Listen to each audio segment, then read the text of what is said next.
संतों की वाणी। परम कृपालु संत जन समस्त शास्त्र और अपने हृदय के अनुभूत वचनों के द्वारा जीवों का परम कल्याण करते रहते हैं। श्री सनक सनंदन सनातन सनत कुमार में से श्री सनातन जी की वाणी।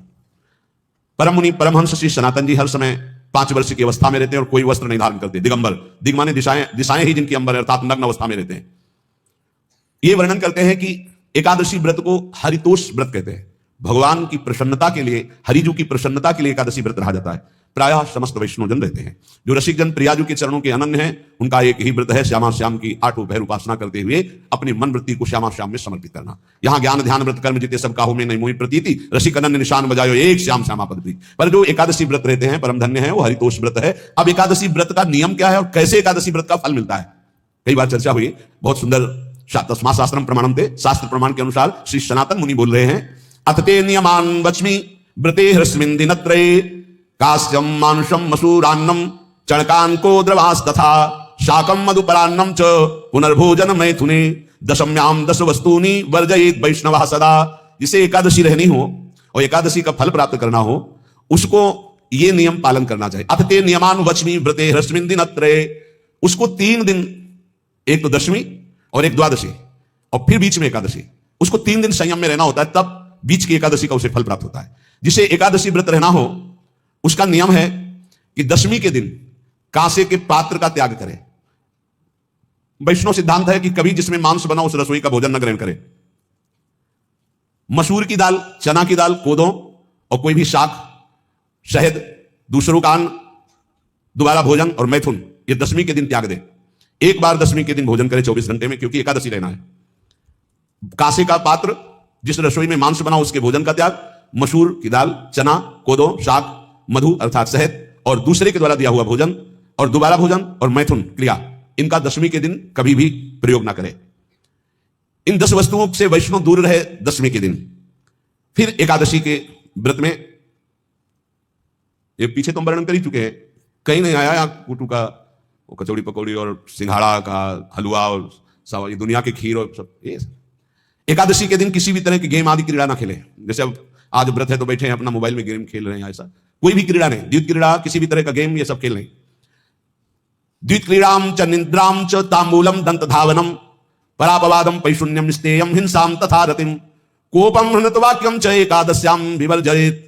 एकादशी के दिन उपासक को चाहिए कि वो किसी भी तरह की क्रीड़ा, मनोरंजन बिल्कुल नहीं। चनिद्राम, नींद नहीं लेनी उसको, न दिन में न रात में, एकादशी व्रत। और प्रायः पुराने महापुरुषों ने ऐसा किया है। रामदास जी डाकोर के रात में जाते थे, रणछोड़ भगवान के यहाँ कीर्तन करते थे जाकर, तभी तो भगवान उनके कीर्तन पर, उनकी भक्ति पर रीच कर गाड़ी में बैठकर उनके साथ आए थे। पूरी रात जाकर कीर्तन करना, दिन में तो सोना ही निषेध है। द्वित क्रीड़ाम च निद्राम च तांबूलम,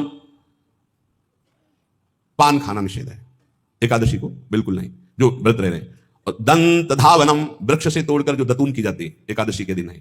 परापवादम, दूसरे की निंदा करना, चर्चा करना नहीं, अर्थात अधिकतर मौन व्रत धारण करे एकादशी के दिन। पैशून्यम, चुगली करना। स्तेयम, कोई चोरी करना। हिंसाम, वाणी से, शरीर से, मन से किसी को दुख पहुंचाना। रतिम अर्थात भोग करना, मैथुन करना। कोपम, किसी के ऊपर गुस्सा करना। अनत वाक्यम, झूठ बोलना। एकादश्याम विवर्जयेत, एकादशी के दिन ये नहीं करना चाहिए। एकादशी को एक बार कुछ फलाहार शुद्ध, अगर आपके पास कोई व्यवस्था नहीं तो थोड़ा दूध है, जल है, ऐसे आप लेकर, या थोड़ा सा फल ले लिया, थोड़ा सा फल लेकर के प्राण पोषण, एक दिन में मर नहीं जाओगे। कितने तो निर्जला एकादशी रहते हैं, हर एकादशी निर्जला। पूज्य श्री मथुरादास जी निर्जला ही रहते थे हर एकादशी। चलो भैया, आपकी सामर्थ्य नहीं तो जल 2-4 बार ले लो, एक बार थोड़ा सा दूध और फल ले लो, चल जाएगा काम, प्राणों का पोषण हो जाएगा। ये आचरण न करे और एक बार कुछ आहार ले ले, वो भी शुद्ध भगवद अर्पित प्रसाद। फिर द्वादशी को काश्यम मानुषम सुराम छौद्रम तैलम वितथ भाषणम व्यायामम च प्रवासम च पुनर्भोजन मैथुने अस्पृश्य स्पर्श मासूरे द्वादश्याम द्वादश त्यजेत। कांस के पात्र में द्वादशी को भी भोजन न पावे। जिस रसोई में मांस बनाओ उसमें आहार न ले। किसी भी तरह का नशा द्वादशी को न करे। शहद न पाए, तेल के बने पदार्थ न पाए, मिथ्या भाषण न करे और बहुत शरीर का व्यायाम न करे, बहुत थकावट वाले कार्य न करे। दोबारा भोजन न करे, एक बार द्वादशी को भी भोजन पवित्र। मैथुन न करे, जिसका स्पर्श नहीं किया जाता ऐसे पदार्थों का स्पर्श न करे और मसूर की दाल न खाए। द्वादशी को जो इन नियमों का पालन करता है, दशमी द्वादशी ऐसे और एकादशी ऐसे, तब उसे एकादशी व्रत का फल प्राप्त होता है। जो इस पद्धति से, ये जो मनमानी है सब नहीं, हर पदार्थ मिल जाएगा आपको फलाहार में, हर पदार्थ। हमको बताया गया कि आपको जो चाहो सब पदार्थ फलाहार का। अरे भाई, हरितोष व्रत है तो हरि प्रसन्नता के लिए एक दिन भूखे रहने बहुत आनंद आता है। पहले भगवत कृपा से ऐसे ही गंगा जल पीकर के कुछ दिन, फिर कभी कभी निर्जला एकादशी का भी आनंद। बड़े संन्यास मार्ग में थे तो बड़े संयम से सब शास्त्रीय पद्धतियों का निर्वाह होता था। उपासक को चाहिए कि इन नियमों से व्रत का अनुष्ठान करे, मनमानी आचरण न करे। सबसे प्रार्थना जो एकादशी रहते हो, हरितोष व्रत से कहते हैं, भगवान की प्रसन्नता के लिए रहा जाता है, रहना चाहिए, जो अपनी आचार्य परंपरा में है जैसे जिनका सिद्धांत है। पर रहने का सिद्धांत ये श्री सनत कुमार जी वर्णन, श्री सनक जी महाराज, ये सनत कुमार जी वर्णन की। सनक जी महाराज कह रहे हैं, यदि भगवान का आश्रय नहीं, सत्संग नहीं है, तो इन चार में से एक हो तो नाश कर देता, फिर चारों हो तो सर्वनाश हो जाता है। यौवनम धन संपत्ति प्रभुत्व विवेकता एकैपमप्यनर्थाय किमु यत्र चतुष्टयम। यदि सत्संग नहीं है, यदि भगवत आश्रय नहीं है, खूब धन हो, जवान अवस्था हो और बढ़िया पद मिला हो, प्रभुत्व चलता हो और अज्ञान हो, फिर क्या कहना है? बोले ये चारों जहां मौजूद होते हैं वहां सर्वनाश का खेल शुरू हो जाता है। अगर इनमें से एक हो तो सर्वनाश करने में पर्याप्त है, और अगर चारों हो तो फिर क्या कहना है? यौवनम जवान हो, धन संपत्ति है, खूब रुपया पैसा हो, प्रभुत्व कोई पद हो, कोई अधिकार हो बड़ा, फिर अविवेकता और अज्ञानी हो, तो बोले एक नाश कर देगा, फिर चारों तो नाश ही कर देंगे। और अगर सत्संगी है तो ये चारों महान कार्य कर देंगे। क्या यौवनम जवान है, खूब दूसरों की सेवा, मेहनत पूर्वक धन संपत्ति कमाकर माता पिता की सेवा, परिवार की सेवा। ये माता पिता, हमारा वेद कहता है मातृ देवो भव, तैत्तिरीयोपनिषद, मातृ देवो भव, पितृ देवो भव, आचार्य देवो भव, अतिथि देवो भव, यान्य नवद्यानि कर्माणि तानि सेवितव्यानि नो इतराणि, यान्यस्माकः सुचरितानि तानि तोयोपास्यानि नो इतराणि, ये के चास्माच्छेयाः सो ब्राह्मणाः तेषां त्वया स्नेन प्रश्वसितव्यं, श्रद्धया देयम् अश्रद्धया देयम्, श्रिया देयम् ह्रिया देयम् भिया देयम् संविदा देयम्। वेद कहता है मातृदेवो भव, माता साक्षात हमारी भगवान है। देव हरि को कहते हैं, केशव देव जैसे कहा, हरि को कहते हैं गोविंद देव। मातृदेव, माता भगवान है। धिक्कार है उन पुत्रों को जो अपने माता के द्वारा पोषित किए हुए शरीर से हाथ उठाते हैं अपने माता पिता के ऊपर। नरक में तुम्हारी जो दुर्दशा होगी भोगोगे। एक हमको दिखाया गया दृश्य कि अपनी माता की कोख में लात मारता है, थप्पड़ मारता है, पिता बैठा है उसको लात मारता है, थप्पड़ मारता है, बाल घसीट कर गेट तक माता को ले जाता है। अब इनकी जो दुर्दशा होगी ये बोल नहीं पाएंगे, बता नहीं पाएंगे। ऐसी जगह मारा जाता है कि बस तलकते रहो, कुछ कह नहीं सकते, घोर नरकों की प्राप्ति होती। वेद कहता है तैत्तिरीयोपनिषद, मातृ देवो भव, ध्यान से सुन लो, सत्संग है, ये माता साक्षात भगवान है। अगर तुमने मारा वाह भर करके इसके आंसू गिरे, जितने आंसुओं की बूंद से भूमि के कण भीनेंगे उतने कल्प तक नरक भोगोगे। ध्यान रखना, तुम्हारा कभी यश, कभी कीर्ति, कभी श्री, कभी हिरी, ये कभी तुम्हारे उदय नहीं हो सकती। तुम्हारा सर्वनाश हो जाएगा अगर मां पे हाथ उठाया। पितृदेवो भव, पिता साक्षात भगवान है। देखो भगवान अवतरित हुए तो प्रात काल उठी कहे रघुनाथा, मातु पिता गुरु ना वही माथा। आचार्य देवो भव, माता साक्षात भगवान है, पिता साक्षात भगवान है, आचार्य गुरुदेव साक्षात भगवान है।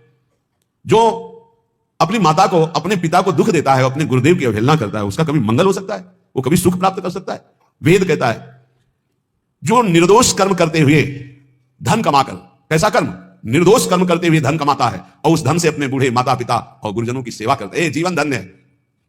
धिक्कार है उस पुत्र को, धिक्कार उस जवानी को, धिक्कार है उस धन को, धिक्कार उस बुद्धि को जिसको ये सब प्राप्त होने पर भी अपने बूढ़े माता पिता को दर दर के भटकने के लिए विवश कर देते हैं, जो अपने बूढ़े माता पिता को कष्ट देते हैं। जहां वेद कह रहा है मातृ देवो भव, पितृ देवो भव, आचार्य देवो भव, अतिथि देवो भव, चार बातें कही, अतिथि देवो भव। अगर बिना परिचय के कोई आ गया, कह रहा भूखा हूं, भोजन पवा दो, भगवान पधारे हैं, हम कह रहे मत अंदर आने दो, गेट के बाहर पवा दो, तुम्हारा संशय, पर उसे भूखा मत जाने दो, अतिथि देवो भव। जो निर्दोष कर्म करके अर्थ कमाकर अपने माता पिता गुरुजनों की सेवा करता है, उसी का जीवन धन है।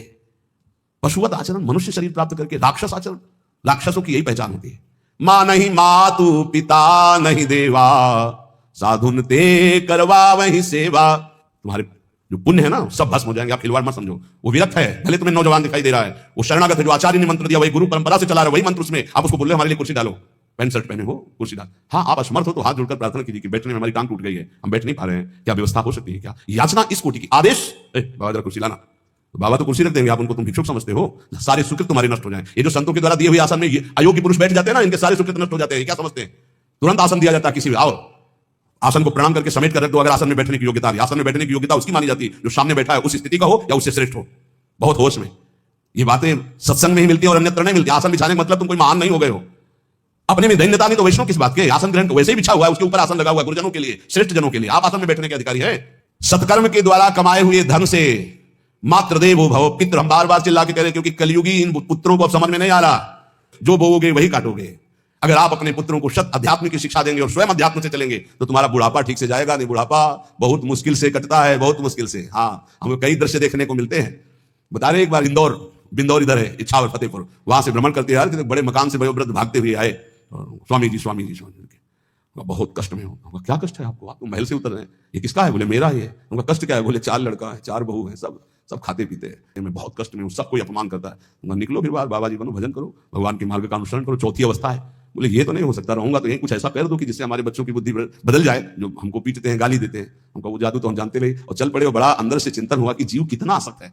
उन्हीं पुत्र परिवार घर में, बुढ़ापे का समय है, चौथी अवस्था में। अगर घर ही में रह के भजन करो तो झंझट नहीं होगी, जो मिले जैसे मिले जीवन यापन करो, भजन करो, लेकिन प्रभु से मतलब नहीं। तो जितने भी जवान भाई बहन सुन रहे हैं, आप अपने माता पिता को, यहां हमारा वेद कहता है मातृदेवो हो, माता भगवान है, पितृदेवो हो, पिता हमारा भगवान है। धर्म के द्वारा कमाए हुए धन से माता पिता की सेवा करो। दूसरे दोषयुक्त कर्मों का कभी आचरण मत करो। यन्नस्माकं सुचरितानि तानि तोयो पापाश्यानि नो इतराणि।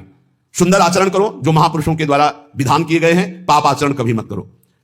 हमारे आचरणों में से एक भी ऐसा आचरण नहीं होना चाहिए जो दूसरे को दुखी करके धन संपत्ति लेने वाला हो। वेद कहता है पापाचरण किया और आपको गड्डी पकड़ा दी, आप निर्दोष को दंड दे दिए और दोषी को धन के कारण मुक्त कर दिए। अब आपके परिवार में जो तांडव मचेगा वो झेल नहीं पाओगे, चाहे कोई भी हो। बहुत ध्यान से सुनना है, सत्संग है, शास्त्र है। जो अधर्म पूर्वक दूसरे के द्वारा दिए हुए धन से गलत निर्णय करता है, दोषी को मुक्त करता है और निर्दोष को दंड देता है, उसको दुखिया को न सताइए, दुखिया देगा रोए। जब दुखिया के मुखिया सुने तब तेरी गति क्या होए। मर्सिडीज गाड़ी में भून जाओगे भुट्टे की तरह अंदर, कोई सांस लेने की जगह नहीं मिलेगी। कैसे? आगे से गाड़ी में किसी कारण आग लग गई, चलती गाड़ी में। अब आजकल सब रिमोट का सिस्टम होता है, वो तार जल गए जिनसे गेट खोला जाता है। अब गेट लाख लोग हैं आसपास, कोशिश कर रहे हैं, ना गेट खुल रहा है ना शीशा टूटा, भम मचा हुआ है। चीखते हुए अंदर एक एक परिवार का सदस्य भस्म हो रहा है। क्यों?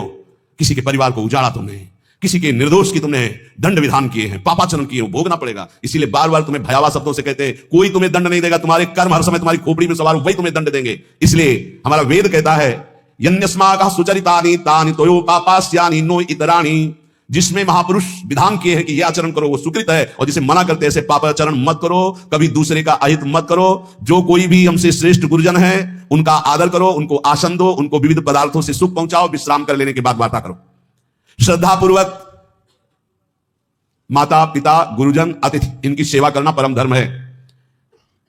अश्रद्धा पूर्वक इनको कभी मत बर्ताव करो। बोलना, भोजन, ले बूढ़े जनों का ऐसे देखा है, ऐसे बड़ा कर लो, तुम्हारी भी बुढ़ापा आएगी, पता नहीं आ पाएगी कि नहीं आ पाएगी। अगर आएगी तो बहुत बढ़िया आएगी, तुम्हें ऐसे सताएगी कि आप देख लेना। बहुत हमारा हृदय इस बात से पीड़ित हो जाता है कि मां के प्रति ऐसा बर्ताव, जिस मां ने इतना, पिता की क्षमता से हजारों गुना बढ़कर माता का प्यार होता है, ऐसे माता को, ऐसे पिता को हमें तो लगता है रोज चरण धो के पीना चाहिए। भगवान साक्षात इनमें विराजमान है। भगवान सच्ची कहता हूं, जो अपने माता पिता को त्रास देते हैं भगवान भी रक्षा नहीं करेंगे, कोई दान पुण्य तुम्हारा काम नहीं आएगा। क्योंकि ऐसे महामहिम पूज्य माता पिता के प्रति आप ऐसा देखो, प्रार्थना करते, चाहे गाली बकने वाले, गुस्सा करने वाले माता पिता हो, यदि वो चल नहीं पाते, वयोवृद्ध है, तो भगवान की तरह पूजा करो, उनके व्यवहार को मत देखो, तुम्हारा काम बन जाएगा, उनका आशीर्वाद आपको मिल जाएगा। आर्थिक स्थिति के अनुसार अतिथि की सेवा करो, गुरुजनों की सेवा करो, भय से भी युक्त होकर सेवा करो। अधिकार है माता पिता का, गुरुजनों का। यदि आप सेवा नहीं करोगे तो अपराध लगेगा। इतना बड़ा शरीर पैदा किया है, लेवरी करो, रिक्शा चलाओ, उससे जो मिले अपने माता पिता की सेवा करो। तो यहां कह रहे कि ये 4 अगर आपके पास है, इनका सदुपयोग नहीं हो। यौवनम धन संपत्ति प्रभुत्वम अविवेकता एकैपमप्यनर्थायम किमु यत्र चतुष्टयम। यदि धन है, जवानी है, आपका प्रभुत्व चलता है, बड़े पद में हो और अज्ञानी हो, एक तो सर्वनाश कर देता है, फिर 4 हो तो सर्वनाश पक्का। और यदि कहीं भगवान का आश्रय मिल जाए, संत जनों, ये परम मंगलदायक है। अविवेक विवेक में बदल जाता है। जो धन है इसकी 3 गतियां बताई गई हैं। दान भोग विनाशश्च राया शिवगतश्च त्रिधा। 3 गति होती है, एक दान और एक स्वयं भोग करना, और अगर नहीं किया तो सर्वनाश, वो नाश को ही प्राप्त हो जाएगा। गांव के कंजूस जनों के धन दीवालों में निकलते हैं, मटकी में बंद करके दीवाल में पैक कर दिया, मर गए। अब दीवाल में नहीं, अब लॉकर में है, बैंक में है। कितने हैं? बोले इतने करोड़। कभी ना तो धर्म किया ना दान किया, कंजूस रात दिन उन्हीं रुपए का चिंतन क्यों, मर गए। 1 रुपए का भी कभी सतमार्ग में प्रयोग नहीं किया। कह रहे दान भोग विनाशश्च, 3 गतियां हैं, दान या स्वयं भोग कर लो और या विनाश हो जाएगा। तो सो धन धन्य प्रथम गति जाकी। वो धन धन्य है जिसकी प्रथम गति क्या? दूसरों को सुख पहुंचाने में लगा। अस्पताल में दे दिया, गरीब लोगों की औषधियों की या भूखी गौओं के उदर पोषण में, या संत महात्माओं के निवास या वस्त्र या भोजन, ये सब उत्तम गतियां हैं। अगर ये नहीं किया तो चलो घर में ठाकुर जी विराजमान करो, स्वयं बढ़िया भोग लगाओ, पाओ, परिवार को सुखी रखो, इतने कर लो, वैसे तो धन धन्य प्रथम गति जाकी। प्रथम तो है दान, फिर दूसरा स्वयं चलो उपयोग कर लो धार्मिक धर्मपूर्वक अपने परिवार का। लेकिन अगर ऐसा नहीं किया तो तीसरी गति है नाश, वो तुम्हारे किसी काम में धन आने वाला नहीं है।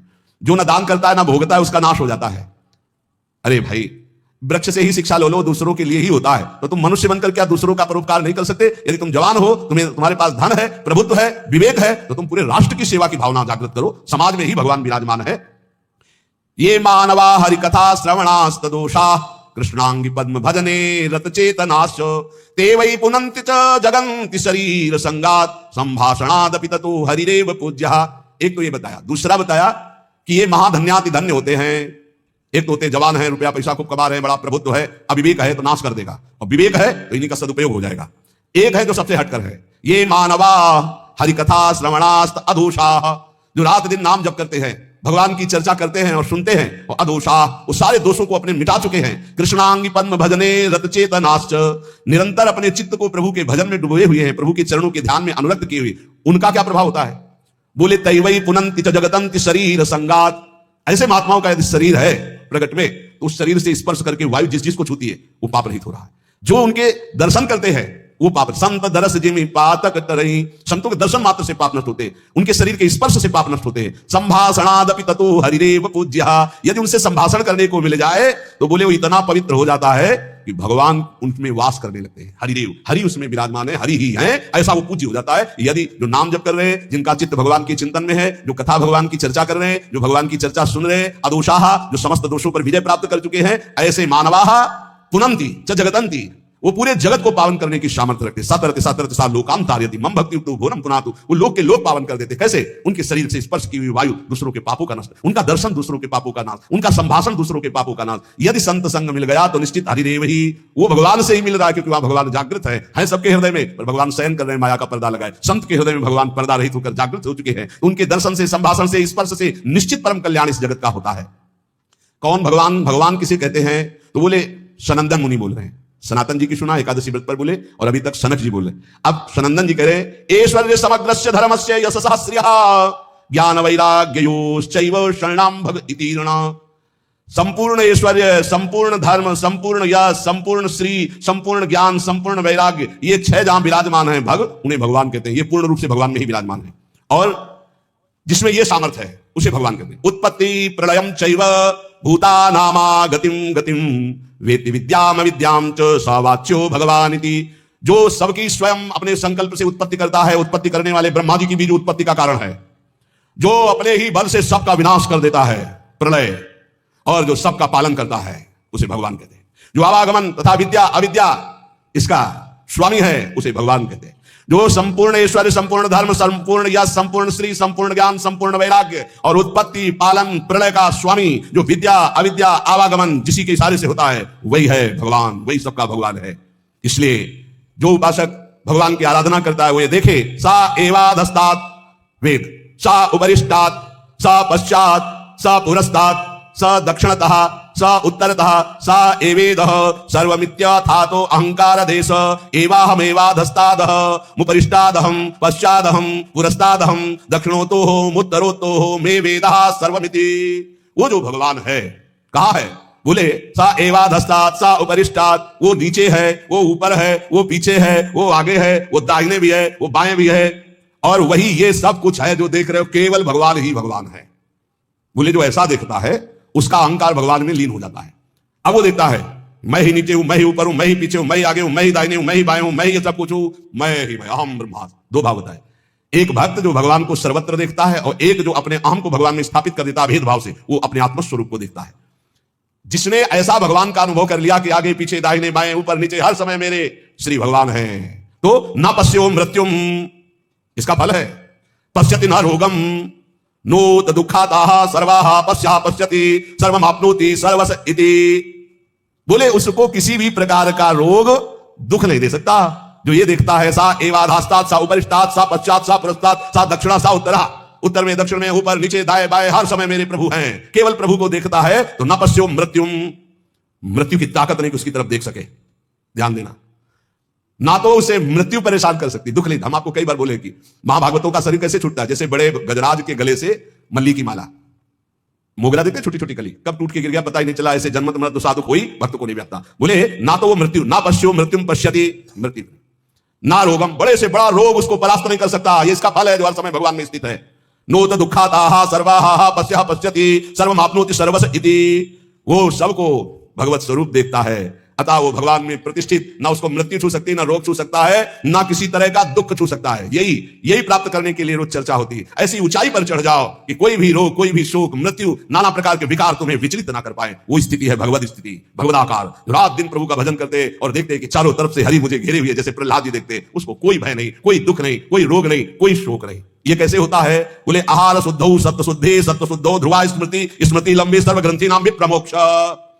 जिसका भोजन शुद्ध है उसकी बुद्धि शुद्ध है, जिसकी बुद्धि शुद्ध है उसकी भगवत स्मृति, जो भगवत स्मृति है वो समस्त माया के ग्रंथों को, गांठों को नष्ट कर देती है और वैसी ऊंचाई पे पहुंच जाता है कि न पश्यो मृत्युम पश्यति न रोगम नोत दुखाताः, कोई भी दुख, कोई भी रोग, कोई भी शोक, कोई भी भय उसका स्पर्श नहीं कर सकता। किसका? जिसकी आहार शुद्धि सत्य शुद्धो ध्रुवा स्मृति स्मृति लंबे सर्व ग्रंथि नाम विप्रमोक्ष, जो अखंड भगवत स्मृति में डूबा हुआ है। कौन? जिसकी बुद्धि शुद्ध है। किसकी? जिसका आहार शुद्ध है। भगवत अर्पित जल भोजन, बुद्धि शुद्ध, नाम जप करते हुए भोजन प्रसाद पाओ। बुद्धि शुद्ध हो गई तो स्मृति चलेगी, अखंड स्मृति चलेगी तो ये स्थिति आ जाएगी। इसी स्थिति के लिए सत्संग हो रहा है, इसी स्थिति के लिए मानवदेह मिला है। इसलिए ध्यान पूर्वक सत्संग का मनन करो, रात दिन ये अनुभव करो कि मैं प्रभु की गोद में हूं, और खूब नाम जपते रहो। नाम जप नहीं करोगे तो सब गड़बड़ हो जाएगा। जो कमियां हैं वो धीरे धीरे ठीक हो जाएंगी, विश्वास मान लीजिए। काम क्रोध आदि की कमियां तब तक रहती हैं जब तक देह भाव रहता है। जिस दिन करुणा में प्रभु की कृपा से शुद्ध ज्ञान का उदय हुआ, ये देह भाव ऐसे हट जाएगा जैसे सूर्य उदय होते ही कोहरा नष्ट हो जाता है। हम चाहें तो दीपक से कोहरा नष्ट कभी जीवन में नहीं कर सकते, और सूर्य भगवान के उदय होते ही कोहरा नष्ट हो जाता है। ऐसे भगवत प्रदत्त गुरु प्रदत्त ज्ञान उदय होते ही ये सब माया का कोहरा नष्ट हो जाता है। शेष चर्चा आगे।